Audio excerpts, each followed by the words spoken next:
What's going on, guys? Kalipa's Tech here, coming back at you with another video. This is the beginner's guide to the Samsung Galaxy A52 5G. In this video, I'm going to be giving you some tips and tricks for this phone to help you get more familiar with the device. But before we go any further, I do want to remind you to go ahead and hit that subscribe button. It helps out the channel a lot. But that being said, let's get into the video. So the first thing I want to show you is how to change your wallpaper.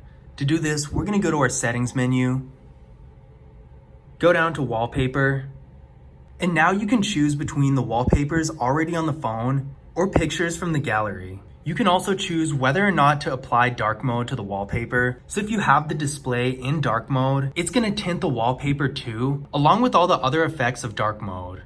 Now, changing your wallpaper is easy enough, but I'm going to show you an even easier and faster way to do it. So all you need to do is press and hold your finger on the home screen like this, and this menu is going to come up.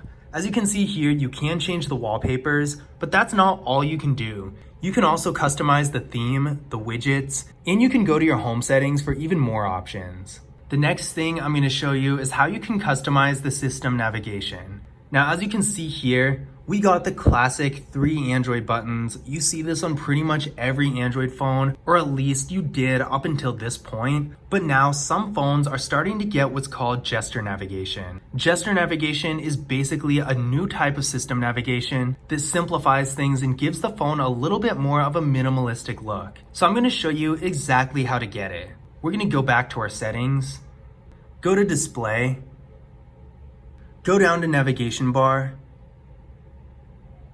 and now we got a few options here. First of all, if you just want to change the arrangement of the buttons, you can actually switch the back button and the recent apps button. It's not really that much of a change, but what we're going to take a look at is the swipe gestures option. So we're going to select swipe gestures, and as you can see, instead of buttons now, we just have this little bar. So I'm going to show you a few different things you can do with this navigation. So to go to your home screen, swipe up from the bottom.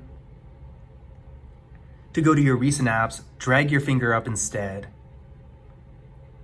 And to go back, swipe your finger from left to right or right to left.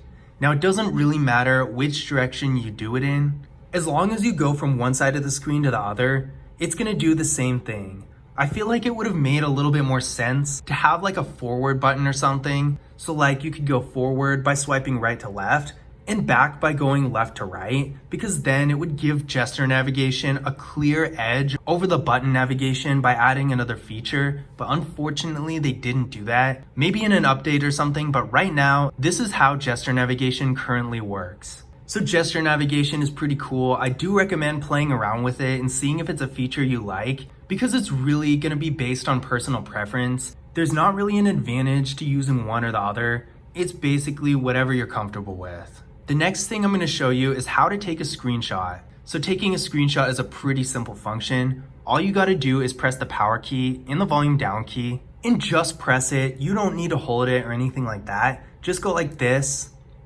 And as you can see, the screen flashed, this little bar showed up and your screenshot's been taken. You can use the bar to edit the photo, but as you could probably see, it goes by real fast, so it's really easy to miss it. But if you do miss it, all you need to do is open your notification center, and it's going to be right here, and you can do all the options that you were going to be able to do with the bar. So real quick, there's another feature I want to show you that's kind of similar to screenshots, and that's creating screen recordings. Again, a pretty easy function, provided you know where to find it. So we're going to open our quick menu by going like this.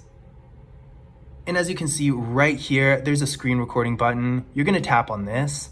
It's going to go through this permission thing. Just click through it. Here you can either have no sound, the media sound. So if you're recording a video that's playing on the phone or something like that, you're going to want that on. And there's also media sounds and mic. So then you can record a video that's playing on the phone and you can narrate it or something like that. So once you've selected your sound options, go ahead and hit start recording. It's going to give you a little countdown. And now it's going to be recording indefinitely until you press stop. After you press stop, the screen recording is going to be saved to your gallery, and you can also find it in your notifications just like the screenshots. So the next thing I'm going to show you is how you can change the refresh rate of the display. This phone has a 120 Hz refresh rate, and that's really nice because it makes the movement on the screen a lot faster and smoother than a 60 Hz display. So if you're watching a video or playing a game or doing something with lots of motion on the screen, the 120 Hz is really going to help you out and make your experience a little bit better. But it also can consume a little bit more battery. But luckily with this phone, you do have an option to turn it off and switch the phone to a 60 Hz refresh rate so it doesn't consume as much battery life. Now, I honestly don't know how much this really helps because I don't think that it makes that much of a difference. But if you are in a situation where you need to conserve as much battery life as possible, it's nice to have the option to change it. So to do that, we're gonna go to our settings, go to display, and go to where it says motion smoothness. So by default, it is set at high, and you can change it to standard, which is just the 60 Hz refresh rate. And then it's gonna be basically like the average phone. The movement on the screen is still gonna be decent, but it's not gonna be as fast and smooth as if it were on high. Again, I'm honestly not convinced that lowering the refresh rate is really gonna help a whole lot, but definitely play around with it and see if it works for you. So the next thing I'm gonna show you is how to turn off the 5G on this phone. Now this is something I actually didn't know you can do, but a lot of you in some of my other videos have been asking about it. And to my surprise, it turns out that in some phones, you actually can turn off the 5G. Keep in mind that this isn't with every single 5G phone for whatever reason, but with this phone specifically, you actually can turn off the 5G and have only 4G. In order to do this, you're gonna open your quick menu, scroll once, and there it is. By default, this is gonna be on, and to turn it off, you're just gonna tap the icon. When it's not highlighted, that means it's off. Right now, this phone doesn't have a SIM card in it, so it's not gonna be on, obviously. But for you, this is gonna be on, and if you ever wanna turn off 5G for whatever reason, this is how you do it. So now I'm gonna go over a couple of different color settings. So we're gonna go back to our settings menu, go to display, and go to screen mode. So by default, it's set to vivid. This is typically how Super AMOLED displays are. The colors are gonna be a lot brighter and more bold than natural colors, but if you ever wanna go back to natural colors, all you need to do is select natural, and it's gonna change. Now it's a really subtle change, and this video doesn't do it justice, but in person, you will notice a difference, especially after you use the phone for a longer period of time. The other thing you can do while in vivid mode is change the white balance. This is really cool because sometimes blue light can bother your eyes, so if you want it to be a little bit warmer, you can do that, or if you want it to be a little bit more cool, you can do that as well. The advanced settings let you do this to a more detailed degree, so you can always play around with it and find the color balance that works best for you. The next thing I'm going to show you is what you can do with the side key. By side key, I mean just the power key right here. But for some reason in the settings menu, they don't call it power key, they call it side key, so whatever, same thing. By default, when you double tap this button, it's gonna open the camera. But we got some other options, so I'm gonna go over them. To see these options, we're gonna go to settings, go down to advanced features, and open the side key menu. So in this menu, we have a couple of different options.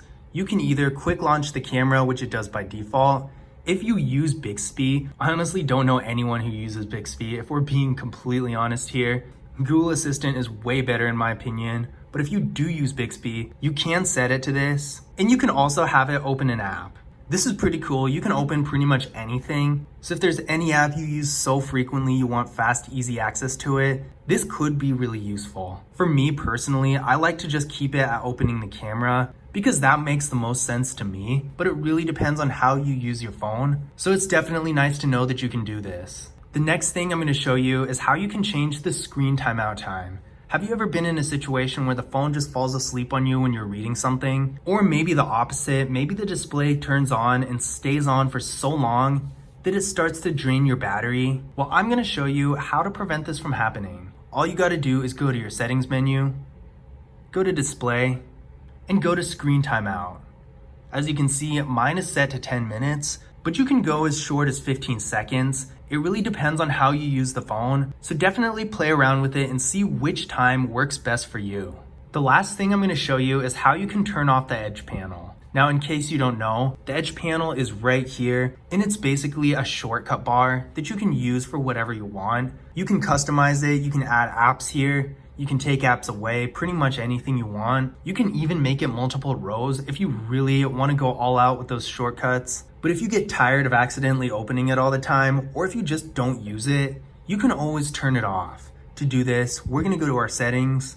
Once again, we're going to go to display and go down to edge panels and simply toggle it off. But if you do like the edge panels and want to customize it even more, you can actually tap on edge panels right here and you can customize a lot more. So you can change which panels are showing and you can change the color of the handle. I personally like the edge panel a lot. It's part of the reason I prefer Samsung's Android 11 skin to others like Motorola and OnePlus, but it's going to be different for everyone depending on your preference, so I do recommend playing around with it. And remember, as with most Android features, if you don't like it, you can always turn it off. But this was my beginner's guide to the Samsung Galaxy A52 5G. I hope you guys enjoyed the video, and I hope you found this information useful as well. If you did, don't forget to leave a thumbs up and subscribe to the channel. And as always, I will see you guys in the next video.